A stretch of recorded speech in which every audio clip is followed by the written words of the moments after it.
The sky of Veritas turned gold as a small Earthship broke through the clouds. The aliens below gathered in silence, eyes wide and hands folded in front of their hearts. Visitors were rare here, and every visitor had to speak only truth. Because, on this planet lies were impossible. Veritas was an old world, known across the galaxy for its honesty. Its people, tall and graceful, could not lie even if they tried. Their bodies rejected false words. Their minds were wired for truth. It was a gift, or a curse, given by their ancestors long ago. But today, something different stepped onto their soil. Jack Monroe, a human with messy hair, a crooked smile, and a heart that danced with mischief. He walked out of his ship wearing a fake medal on his chest. He saluted like a hero and waved to the curious crowd. "Greetings," he said in a bold voice. "I am Captain Jack, savior of 12 worlds, winner of 5 galactic wars, and personal friend to the stars." The aliens gasped in wonder, not because they knew what he meant, but because no one had ever made such claims before. One small alien girl named Mira blinked at him. Her soft green skin shimmered under the sun. She tilted her head and asked, "You fought 5 wars?" Jack nodded quickly. "Oh yes, even 6 if you count the silent battle of Nebula Rift." The crowd clapped. Some even bowed. To them, truth was the only language, and Jack spoke it so easily. But deep inside, Jack was laughing. He had read about Veritas before he arrived. He knew they couldn't lie. And more importantly, they couldn't detect lies either. It was perfect. He looked around and saw opportunity everywhere. Markets filled with strange artifacts, nobles dressed in crystals, and alien girls who looked at him like he was a god. He smiled wider, already planning his next move. Later that evening, Jack was invited to a feast in the Temple of First Words. He sat beside noble leaders, drank glowing fruit juice, and told more false stories. He claimed he defeated a fire dragon on Saturn's moon. He said he stopped a black hole with just his willpower. Each word made the alien stare at him like he was made of light.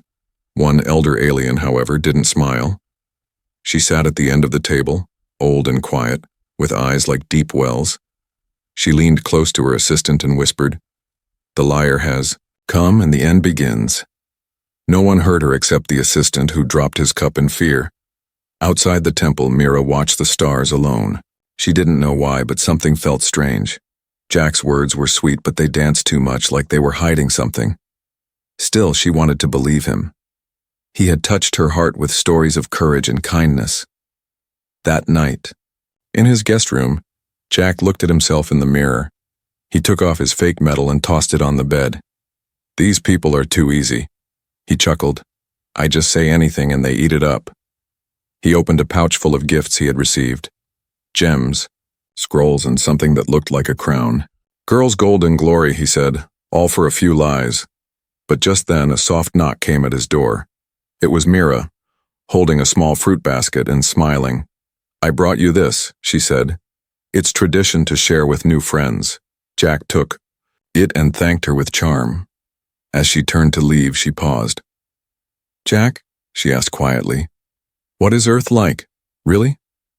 Jack's smile flickered for a second, then he said, "It's a beautiful place where stars sing at night and people fly on rivers of light."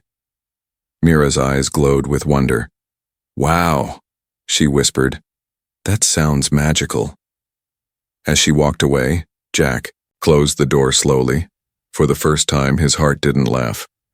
Her eyes had believed him so deeply it almost felt wrong. Almost.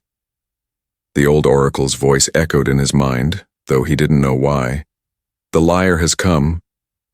And far below, the city in the forgotten ruins of the old temple, an ancient stone lit up for the first time in 1,000 years. A warning had been triggered. A lie had touched sacred ground, and now, something buried deep was starting to wake. Jack sat on a golden bench in the central plaza of Veritas. Children danced around him. Nobles offered him rare fruits, and beautiful alien girls giggled at every word he spoke. He had become a hero overnight, not through battles or bravery, but through carefully crafted lies. He told the story again, louder this time. So there I was, floating in deep space, my ship burning and the enemy closing in. The crowd gasped. But I didn't panic, he continued, flashing a proud grin. I used my suit's breath to spin and create gravity waves, turning the fire into a shield. The aliens clapped in awe, their innocent minds soaking up every false detail like it was holy truth. Jack enjoyed it, maybe too much. On Earth, no one had listened to him, no one believed in him, but here, on this truth-locked planet, he was a legend, and all it took was a lie. That evening, he was approached by Mira again. She held something in her hands, a small black stone wrapped in leaves. Jack, she said softly, can you help me? My village is cursed. He raised an eyebrow, curious. Cursed? She nodded. The well water has turned sour. Plants won't grow and people are scared. Jack wanted to laugh, but he held it in. What do you want me to do? He asked. You're a hero, she said simply. You've beaten dragons and stopped black holes. Jack hesitated for a second, but then smiled. Of course I can help, he said. It sounds like dark energy spirits, very dangerous, but I know how to remove them. Mira's eyes lit up with hope. They left the next morning, traveling by crystal carriage to her village. The place was small, peaceful, and full of worried eyes. Mira's mother bowed to Jack, her voice shaking. Please save our home. Jack stood tall, pretending to sense the air. He walked around the well, looked into the sky, and whispered nonsense words that sounded ancient. Then he stood before the villagers and said, Tonight, I will fight the curse, but I must be alone. Everyone agreed without question, trusting every word. As the night came, Jack stood by the well with a torch in his hand. He threw salt into the water, hummed a random tune, and waved his arms dramatically. Then he sat down, waiting for sunrise. In the morning, nothing had changed, or so he thought, but Mira came running, eyes wide. The water is clean, she cried. The smell is gone. Other villagers confirmed it, showing fresh water and blooming flowers. Jack blinked, confused. He had faked everything, but somehow it worked. The villagers celebrated him with music, food, and gifts. Mira hugged him tightly and said, You saved us. Jack felt something twist in his chest. It wasn't guilt. It was something deeper, something new. Back in the city, word spread fast. The hero who removed a curse, the chosen one from Earth. Noble families lined up to offer him treasures. Alien girls offered their company, their laughter, and even promises of courtship. Jack smiled, told more stories, and acted like a king. But at night, he sat alone on his bed, holding the black stone Mira had given him. How did it work? He whispered to himself. He knew the truth. He had no powers, no spells, no secret knowledge. It should have been a lie, but the results were real. He remembered Mira's face, the trust in her eyes. It had hit him harder than any reward. She wasn't just another fan. She believed in him completely, and that belief had somehow made the lie real. The next day, Mira invited Jack to her favorite place, a hidden waterfall behind the cliffs. They sat on a large rock, feet dangling in the water. Jack, she said, why did you really help me? He looked at her, confused. Because I'm a hero, he said, but his voice was weaker this time. She didn't smile. I mean, you helped, but no one asked for gold or titles. Jack hesitated. Maybe, just maybe, he had done it for her smile. But before he could answer, a shadow passed over them. A dark-robed alien stood on the other side of the water. He didn't speak, only stared at Jack with glowing eyes. Mira stood up quickly. That's a truth keeper, she whispered. Jack felt a chill down his spine. The truth keeper turned and vanished into the trees. Jack forced a laugh. Creepy guy. But Mira looked troubled. They only appear when something dangerous is near, she said that night as Jack returned to the city. He noticed more eyes watching him. Some curious, others cold.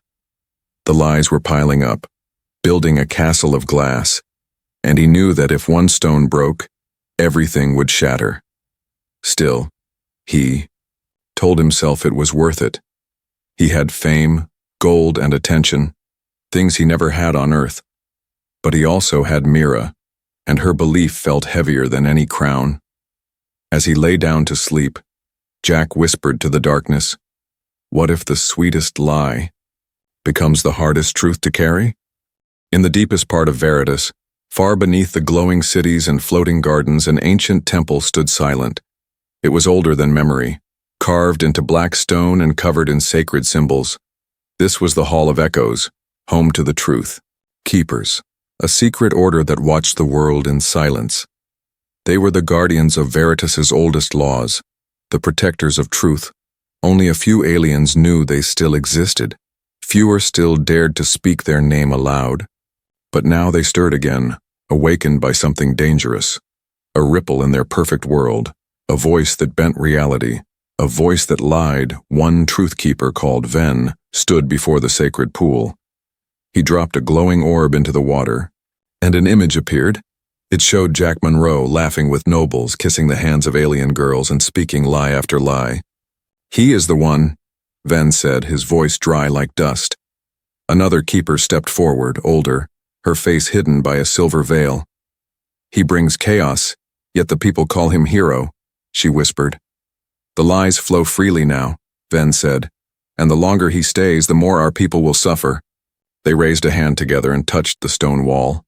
Symbols lit up in soft red light, and the words of an ancient prophecy echoed through the chamber. "When a stranger speaks false truth, and ears accept it without question, the pillars of Veritas shall crack." Above ground, Jack was enjoying himself more than ever. He had just been given a flying crystal bike by a royal merchant. Alien girls cheered as he flew past, flipping through the air like a hero from legend. He landed in the marketplace, tossed the keys to a guard, and entered a velvet tent.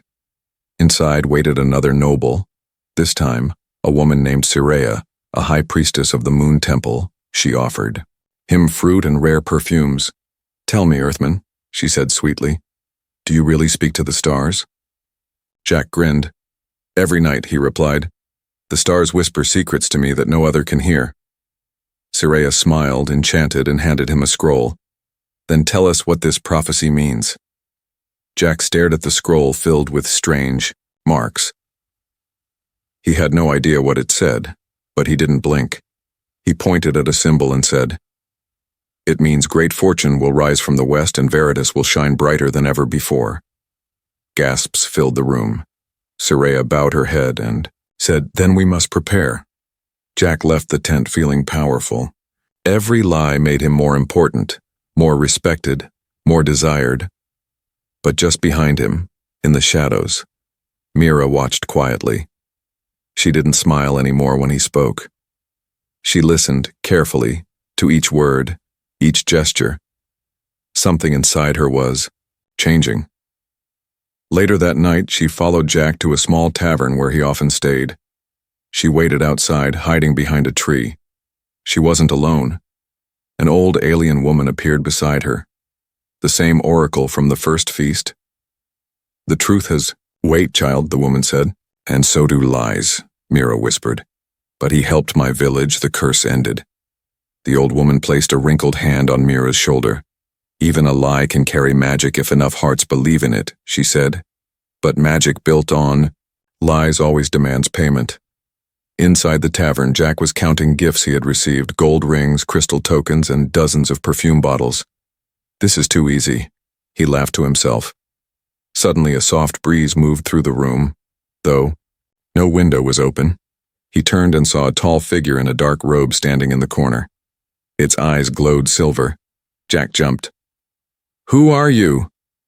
The figure didn't answer. It held out a hand, and from it dropped a single white stone. The stone landed on the table and cracked in half. A deep voice echoed in Jack's mind. "The first crack has begun." Then the figure vanished. Jack looked around, heart racing. The laughter inside him was gone, replaced by cold fear. He picked up the broken stone, but it turned to dust in his hand. The next morning, Jack was quieter than usual. He walked through the marketplace but didn't lie much. He kept seeing the figure in his mind, hearing that strange voice. Mira approached him slowly. "Jack," she said, "are you all right?" He forced a smile. Of course, just tired. But she didn't believe it. Something in her eyes had changed. just like something in his heart had shifted. Far below, in the Hall of Echoes, the Truth Keepers stood in a circle. "The first sign has come," Ben said, "but the people still follow the liar." "Then we must act," the elder woman said. She opened an old book and whispered a name lost to time. A golden flame lit up behind them, forming the symbol of Veritas. Cracked and trembling, the trial is near, and in the skies above, the stars no longer whispered. They screamed. Mira sat alone by the quiet lake outside the city, her bare feet dipping into the cool blue water. She held a small flower in her hand, pulling each petal off slowly. Her thoughts spun like a storm. Every time Jack smiled, her heart believed him. But every time he spoke now, her mind whispered questions. She had grown up in a world where truth was like air, clean, honest, simple. No one ever lied, not because they didn't want to, but because they couldn't. Yet Jack lied with such ease, and worse. No one knew, except her. She remembered his words from the village, the way he removed the curse. It felt real, but had it been? And what about the strange figure she saw at the tavern? Mira had followed it and watched the stone crack on Jack's table. Something was wrong. Something big. That night, Mira visited an ancient place outside the city, a quiet cliff where moonlight touched stone. It was said that if someone spoke, from the heart here, the truth would echo back. She sat, closed her eyes, and whispered, "Is Jack truly a hero?" The wind blew gently, but no answer came. No echo. No sign. And that silence felt heavier than any scream. The next morning, Mira met Jack near the plaza. He looked tired, his usual charm weaker than before. "Hey," he greeted her, forcing a grin. "Did you miss me?" "I have something to show you," she said softly, ignoring the question. She led him to a hidden cave near the cliffs. Inside, ancient glowing symbols lined the walls. "This place is sacred," she said. "It burns away lies." Jack's smile faded. "Burns away?" he asked, pretending to laugh. "It's just a saying, right?" But Mira didn't laugh. She stepped aside and motioned for him to enter the circle of light at the center. Reluctantly, Jack walked into the light. Nothing happened at first, but then the air around him began to shimmer. The symbols on the walls started to glow faint red. Jack swallowed hard. "Okay, this is getting creepy," he muttered. Mira stepped forward, her voice steady. "Say your name, Jack." "My name is Jack Monroe," he said. The light stayed calm. "Say you're a hero." I'm a hero," he said slowly. The red glow grew brighter, and a crack formed on one of the cave's stones. Mira's eyes widened. "You lied," she whispered. Jack stepped back, panic rising in his chest. "I didn't mean to. Look, I didn't know it would, actually. You lied to me," she said again, softer this time. Jack looked at her, guilt finally showing in his eyes. "I didn't mean to hurt anyone," he said. "I just wanted to be seen." Mira stood in silence for a moment, then turned away. "I believed in you," she said, even when others doubted. Jack reached out but didn't touch her. "Mira, wait, please." She looked back at him, pain in her eyes. "Then tell me the truth now." Jack took a deep breath. "I'm not a hero. I never fought dragons. I don't hear stars sing. I just wanted to matter." The red light in the cave faded slowly, returning to calm. For the first time, truth had been spoken. Mira nodded, but her eyes were full of tears. She walked past him and out of the cave without another word. Jack stood there alone, the weight of his lies crashing down like thunder. Back in the city, whispers began to spread. Some said the stars above had dimmed. Others spoke of cracked stones and glowing caves. The truth keepers moved quietly through the streets, preparing for the trial. They had seen the lie, and they would not forgive it easily. That night, Jack sat on the roof of the tavern, staring at the stars. He didn't smile, didn't laugh. He thought of Mira's face, her trust, her pain. He whispered to the wind, "Why did I do it?" And deep below in the Hall of Echoes, the ancient flame burned higher. The prophecy was unfolding. The world of truth had been touched by falsehood, and the old balance was breaking. In her home, Mira held the cracked petal she had picked earlier. She whispered to herself, "Can a liar ever become honest?" And somewhere far away, a stone statue that had never moved before opened its eyes. The morning after the cave, Jack didn't leave his room. The sun rose over Veritas, bright and golden, but his heart felt cold and gray. He sat beside the window, watching the peaceful streets. People still waved at his window, still called his name from below. They didn't know the truth, not yet. His lies still held power, but Mira knew now. And her silence echoed louder than any crowd. A sharp knock broke the stillness. Jack opened the door to find a tall alien noblewoman dressed in deep red silk. She held her chin high, her eyes calculating.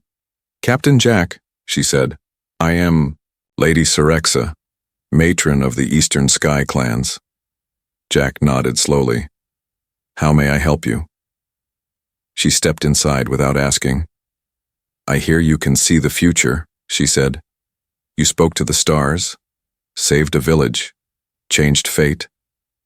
Jack swallowed, unsure. "I may have been misunderstood." She raised her hand, silencing him. "I need your visions," she said. "War is near." She handed him a glowing map, showing borderlines between tribes. Two major groups were preparing for conflict over sacred Sunnisair. "If you tell the people this war must not happen," she said, "they will believe you." Jack hesitated. "What if I say the wrong thing?" She smiled coldly. "Then people will die." That night, Jack stood in front of 1,000 citizens in the grand amphitheater. His voice echoed through crystal walls. He told a lie. One more. He said the stars had shown him a future where unity brought prosperity, and war brought ruin. He said a shadow beast would rise if the tribes fought, swallowing their homes in black fire. People gasped, leaders nodded, and some even cried. His words held weight, because here, words were never false. Until now, the crowd cheered and prayed, and Jack walked off the stage, hands shaking. But something was different. In the mountains where the tribes met, the war that had nearly begun stopped. The tribes backed away, calling for peace talks. They believed the humans' vision. Jack should have been happy, but he wasn't. Mira watched from the shadows of the crowd, her arms crossed, her eyes unreadable. Later that night, she waited outside the tavern where Jack returned. "You lied again," she said, "and they believed you." "I stopped a war," he replied, tired. "But you did it with fear," she said. "You scared them with a shadow that doesn't exist." Jack didn't know what to say. He wanted to defend himself, but he knew she was right. Every lie might bring peace, but it also added cracks to the world. Suddenly, a scream rang through the air. A group of children rushed into the plaza carrying a wounded girl. Her leg was burned, her eyes wide with terror. "She fell," one boy cried. "She thought the shadow beast was coming. She tried to hide and fell from the cliffs." Jack ran forward, pushing through the crowd. He knelt beside her, her small hand reaching for his. "You'll stop the monster, right?" she whispered. He nodded slowly, eyes full of regret. "Yes," he said. "There's no monster." Mira stood nearby, her hands trembling. Jack looked at her, finally understanding the full price of his deception. The Truth Keepers appeared that same night. Cloaked in shadow and silence, they entered the tavern without knocking. "You are summoned," Ven said, "to answer for your words." Jack was taken to the Hall of Echoes. He stood alone before a circle of glowing stones. Above him, the sacred dome flickered with red light. "Speak your name," the elder woman demanded. "Jack Monroe," he replied, his voice shaking. "Speak your first lie." "I said I was a hero." The dome echoed, and the word hero repeated 3 times, growing fainter each time. Each repetition cracked a different stone in the dome. "Speak your next lie." "I said I spoke to stars." More cracks, more silence, more shame. The crowd outside the chamber watched the stone ceiling tremble. Whispers of fear ran through the people. If the dome shattered, the truth of Veritas would collapse with it. Jack fell to his knees. "I didn't mean to destroy anything," he cried. "I just wanted to matter, to feel important, to be someone." The elder said nothing, but then a small voice rose behind him. It was Mira, standing at the edge of the circle. She walked forward slowly and said, "He lied, but he also stopped a war. He lied, but he saved a village. He lied, but maybe we all believed too quickly." The elders looked at her, surprised. Jack turned, his face wet with tears. "I'm sorry," he whispered. Mira nodded. "Then show us who you really are, not with lies, but with truth." The dome pulsed once, then held steady. The stones stopped cracking, and for the first time in history a lie was followed by something deeper, remorse, and the people of Veritas didn't break. They began to listen, truly listen. The sky above Veritas turned dark, not from clouds but from silence. Everyone in the city had heard about the trial of the human, the trial of the liar. Jack stood alone in the center of the Hall of Echoes, his hands unchained, but his future trapped. Around him, thousands of aliens filled the glass amphitheater, their glowing eyes fixed on him. The ancient truth keepers stood in a circle, their robes flowing like smoke. In the center of the floor was the mirror of words.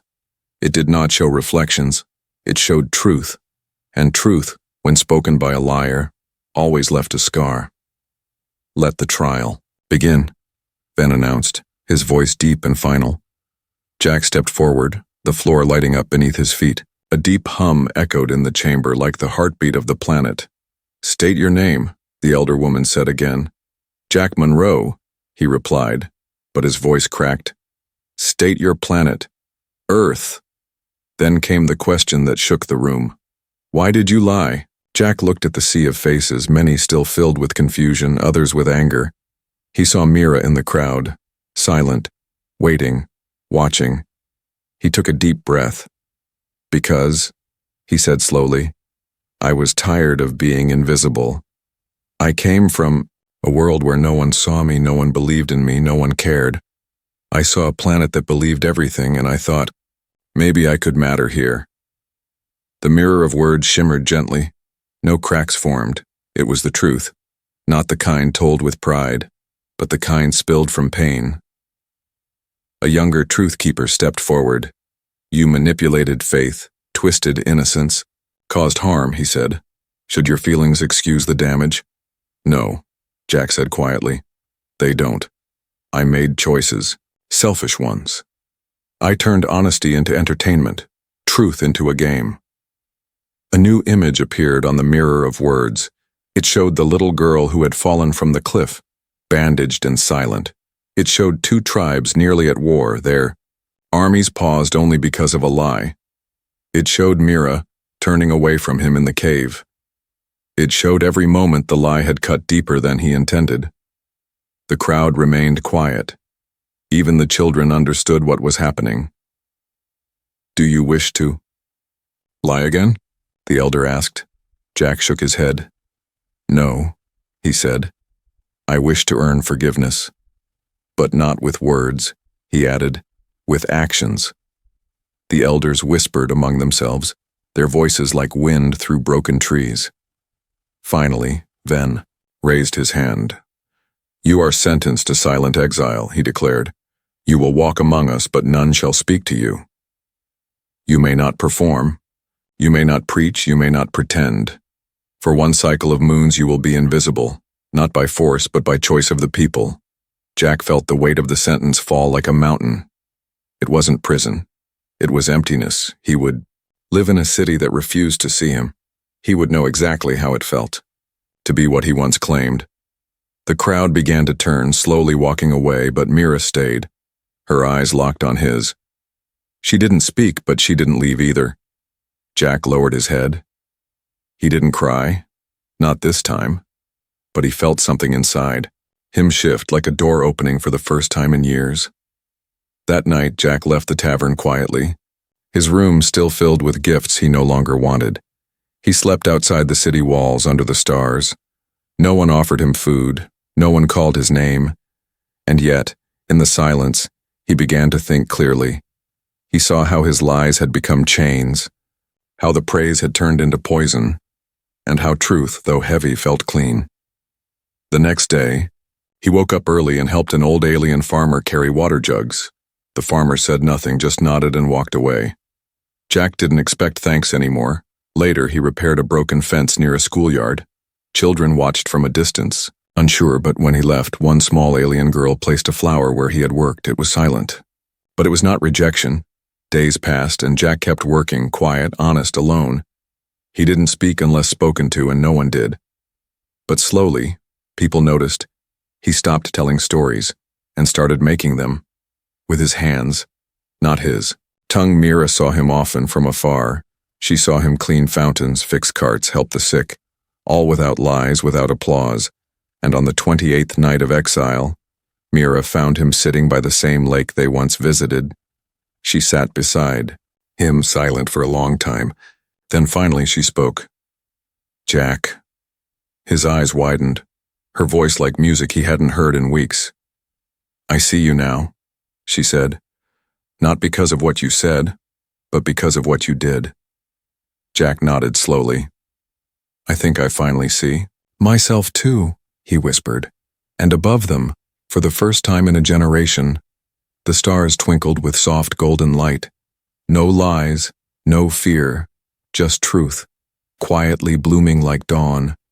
One moon cycle had passed and the city of Veritas had changed. Jack was no longer the loudest man in the plaza. He was the quiet one sweeping leaves, mending broken roofs, planting seeds. He did not wear medals or tell stories. He wore dust and sweat, and let his hands speak. People began to speak to him again, slowly, carefully. A vendor nodded and handed him a fruit. A mother whispered thanks when he fixed a broken swing. Children giggled as they followed him, dropping petals in his path. And Mira, she no longer watched from a distance. She walked beside him, asked questions, and smiled again. But there was still something between them, something unsaid. The final truth. One morning the sky turned dark, not with clouds, but with a strange energy. The stars above flickered like candles about to die. A low hum came from the mountain, the one Jack had lied about, the one he had warned would awaken a shadow beast, but this time, it was not a lie. Something was really happening. Citizens gathered at the city walls, eyes wide with fear. From the top of the tallest tower, flames rose high into the sky. The mountain shook, the ground trembled. Birds fled. An ancient vault beneath the mountain had cracked open. Inside it was a machine, old, massive, left by a forgotten race. It was never meant to be found. But because Jack had spoken false prophecies, people had moved the land, dug too deep, built too close, and now it had awakened. The elders of Veritas called an emergency gathering in the Hall of Echoes. The Truth Keepers stood together, faces tense. The machine is real, Ven said, but its danger comes from false steps taken because of lies. Another keeper added, what was once fiction has now become prophecy. The people looked around, unsure what to do. Then Mira stepped forward, and beside her stood Jack. He did not wear robes or badges, just a simple tunic, patched and faded. I have to speak, Jack said. The elders hesitated, but the mirror of words pulsed gently, welcoming him this time. It did not sense a liar. It sensed a man ready to carry truth. Jack stepped into the center, his voice steady but soft. I lied to you all, he said. For fame, for attention, for things I never earned. But now the lie has turned real. He looked around the room, and that means I must fix it. The mirror showed images of the mountain shaking, of buildings breaking, of people running. Tell us how, Ven demanded. Jack took a deep breath. I don't know, he said honestly, but I will try. Not with magic, not with lies, but with help, with hands, with truth. He turned to the crowd. We must act together, he said, not follow one man's words. but walk as one. The room was silent. Then Mira stepped beside him and said, "We follow truth now." Within an hour, every able citizen gathered tools, ropes, and supplies. Jack led a group up the mountain, not as a hero, but as a worker. They reached the ancient vault, its energy pulsing ready to explode. The old machine inside was building pressure, drawing energy from the planet's core. Jack remembered some symbols from Suraya's scroll. Long ago, he matched them to the machine. Mira helped him read the warnings carved along the frame. Together with a dozen others, they shut off each glowing pillar one by one. The machine roared, fought back, but they kept going. Smoke filled the chamber, the floor cracked. Then came the final switch, deep inside the core behind a narrow tunnel. Jack didn't wait. He crawled in, ignoring the heat, ignoring the pain. At the end of the tunnel was a glowing crystal. Pulsing, wildly, he placed his hand on it and whispered, "No more lies," and pushed. A blinding light filled the mountain. Then silence. When Jack opened his eyes, he was lying outside. The mountain was still, the sky clear, birds flying again. Mira was beside him, tears in her eyes. "You did it," she whispered. "No," Jack said, smiling faintly. "We did." The city of Veritas rang its bells, not for a hero, not for a savior, but for a man who once lied, and then chose truth. A man who showed that even a liar can change. Weeks passed and Jack became a part of Veritas. Not a legend, not a joke, just Jack, the human who helped rebuild. Children no longer asked for stories. They asked for lessons, for help, for truth, and Jack, he gave it every time without a single lie.